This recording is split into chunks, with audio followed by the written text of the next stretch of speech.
Hello दोस्तों, स्वागत है आप सभी का वैल्यू इन्वेस्टर यूट्यूब चैनल के ऊपर। इस वीडियो के अंदर बात करेंगे अदानी पावर लिमिटेड के शेयर के ऊपर। आज के सेशन में अदानी पावर के शेयर के अंदर आपको 5.70% की तेज़ी देखने को मिली। शेयर यहाँ पर 152 रुपये के आसपास ट्रेड कर रहा है। लेकिन अदानी पावर को लेकर दोस्तों Q2 के रिजल्ट के अपडेट क्या आ रहे हैं वो मैं आपको बता दूंगा। उसके साथ दोस्तों यहाँ पर अदानी पावर को दोस्तों यहाँ पर एक बहुत ही इम्पॉर्टेंट मैटर है जिसके ऊपर डिस्कशन करेंगे। इम्पॉर्टेंट अपडेट है उसके ऊपर डिस्कशन करेंगे और यहाँ पर म्यूचुअल फंड्स का डेटा भी देखने वाले हैं। तो काफ़ी इंपॉर्टेंट वीडियो होगा दोस्तों अदानी पावर के लिए। सबसे पहले बात कर लेते दोस्तों, यहाँ पर आप देख सकते हो 1 अक्टूबर 2025 का रिपोर्ट है जिसमें यहाँ पर HSA एडवोकेट ने सक्सेसफुली रिप्रेजेंट किया अदानी पावर को। अब ये HSA एडवोकेट क्या है दोस्तों? ये एक लॉ फर्म है जो अदानी पावर को एक केस में रिप्रेजेंट कर रही है। अब यहाँ पर ये केस क्या है वो सबसे पहले समझना ज़रूरी है। सो यहाँ पर दोस्तों आप कह सकते हो कि अदानी पावर लिमिटेड की एक प्लांट है जिसका नाम है उदीपी पावर कॉरपोरेशन लिमिटेड। यहाँ पर पूरा मामला क्या हुआ है देखिए, सबसे पहले आपको मैं बता देता हूँ कि उदीपी पावर कॉरपोरेशन लिमिटेड एक पावर प्लांट है जो कि दोस्तों बेस यहाँ पर है इंडिया के अंदर ही है।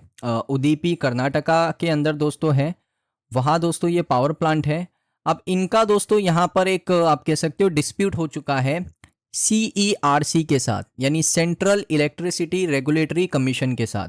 अब डिस्प्यूट है क्या? डिस्प्यूट दोस्तों यहाँ पर मैं आपको बताने से पहले बता दूं कि दो प्लांट है 600 मेगावाट के, 1200 मेगावाट का यहाँ पर ओवरऑल प्लांट है, वो भी उदीपी कर्नाटका के अंदर।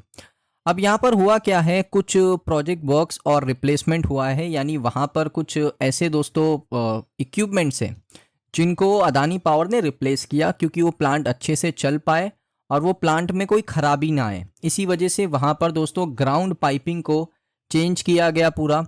उसके बाद यहाँ पर जो सेटलिंग चेम्बर्स होते हैं उनको यहाँ पर चेंज किया गया। उसके बाद सी वाटर की जो पाइपलाइन होती है उसको चेंज किया गया। तो बहुत सारे जो इक्विपमेंट्स हैं जो प्लांट के अंदर लगते हैं उनको चेंज किया गया। अब इसमें अदानी पावर का एक अच्छा खासा खर्चा आया।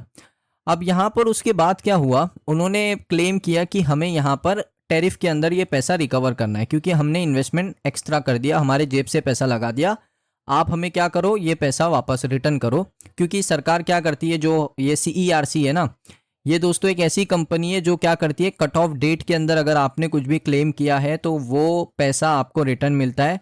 पब्लिक को ज़्यादा इलेक्ट्रिसिटी का बिल पे करना पड़ता है और बिल पे ज़्यादा करोगे तो ज़्यादा पैसा आएगा किसके पास? CERC के पास। और CERC क्या करेगी?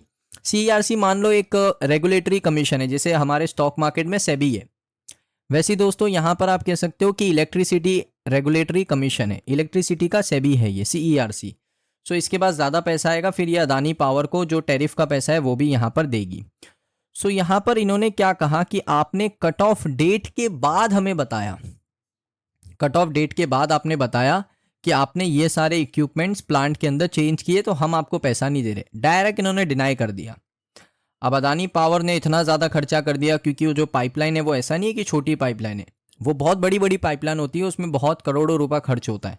सो उनको टैरिफ के वहाँ से पैसा तो नहीं मिलने वाला है। तो इसी वजह से उन्होंने क्या किया, यहाँ पर जो इन्हीं के बीच में इलेक्ट्रिसिटी कमीशन का दोस्तों यहाँ पर एक वहाँ पर ट्रिब्यूनल होता है जिसको आप कह सकते हो एक छोटा कोर्ट होता है जो इलेक्ट्रिसिटी के सारे मामलों को, जो भी डिस्प्यूट है उनको रिजॉल्व करता है और एक सही रास्ता निकाल के देता है। तो उनके पास अदानी पावर ने जाना बेहतर समझा। तो उसके लिए उनको क्या लगेगा, एक लॉयर की पूरी टीम लगेगी जो पूरे मामले को जांच पड़ताल करेगी, उसमें अदानी के पॉइंट ऑफ व्यू को आगे रखेगी, अदानी ने इतना खर्चा किया, उनको उनका पैसा क्यों नहीं मिल रहा है, वो चीज़ों के लिए आवाज़ उठाएगी। तो अगर अदानी केस जीत जाते हैं तो अदानी को उनका पैसा मिलेगा और अदानी पावर को दोस्तों जो उन्होंने पैसा लगाया था वो रिटर्न मिलेगा।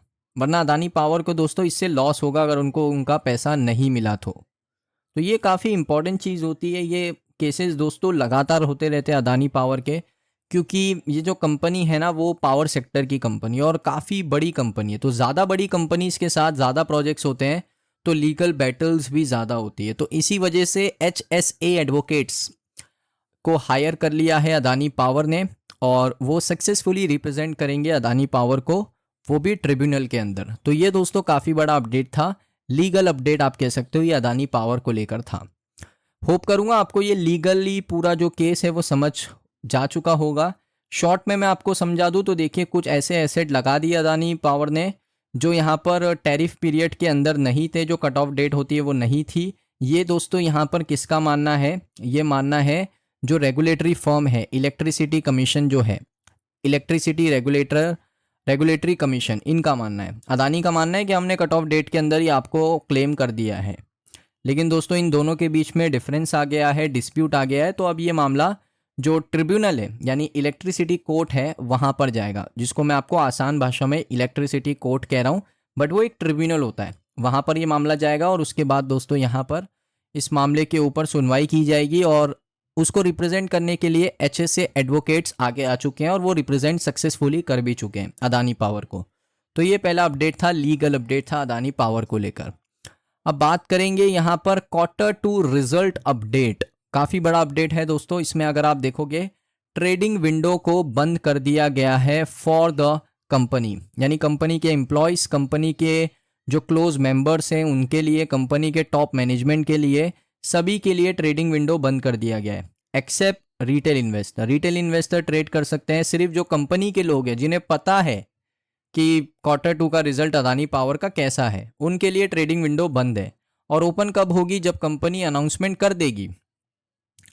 कर देगी कि रिजल्ट ऐसा ऐसा है, उसके 48 घंटे के बाद उनके लिए ट्रेडिंग विंडो ओपन होने वाला है। तो अच्छा खासा टाइम उनके ट्रेडिंग विंडो बंद है और अदानी पावर में कंपनी के एम्प्लॉयज़ या कंपनी का मैनेजमेंट, कंपनी के क्लोज व्यक्ति लोग, कोई भी यहाँ पर ट्रेड नहीं कर सकता। तो ये दोस्तों Q2 रिजल्ट का काफ़ी बड़ा अपडेट है और इसका मतलब है कि रिजल्ट भी आपको बहुत ही जल्द देखने को मिल सकता है। अब बात करेंगे म्यूचुअल फंड के डेटा के ऊपर जो है अगस्त 2025 का। इसमें मैं आपको सिर्फ बताऊंगा कि किसने एंट्री ली है, कौन से नया म्यूचुअल फंड है। सो आदित्य बिरला सन लाइफ का एक BSE 500 क्वालिटी 50 इंडेक्स फंड है। इसने 36,000 शेयर खरीदे, एंट्री ली है पहली बार, 2 करोड़ 22 लाख का इन्वेस्टमेंट है। उसके बाद दोस्तों यहाँ पर आप देखोगे Jio BlackRock Nifty next 50 index fund, 1.43 crore का इन्वेस्टमेंट है और 23,754 शेयर इन्होंने खरीदे। उसके बाद grow BSE power ETF fund, इसने 1 करोड़ 38 लाख निवेश किया, 22,962 शेयर यहाँ पर खरीदे। उसके बाद ऐसा किसी ने एंट्री तो यहाँ पर लिया है, हाँ, ग्रो निफ्टी नेक्स्ट 50, इन्होंने 11 लाख का निवेश किया, बट बहुत छोटा निवेश है। ओके, तो यहाँ पर आप कह सकते हो कि बस इतना ही है। 2-3 लोगों ने एंट्री लिया है। सेल किसने किया है वो देख लेते हैं। सो मोतीलाल ओसवाल ने सेल कर दिया 26,532 शेयर। उसके बाद यहाँ पर बड़ा सेलर आपको देखने को कौन मिला है, और कोई भी बड़ा सेलर अदानी पावर में नहीं है।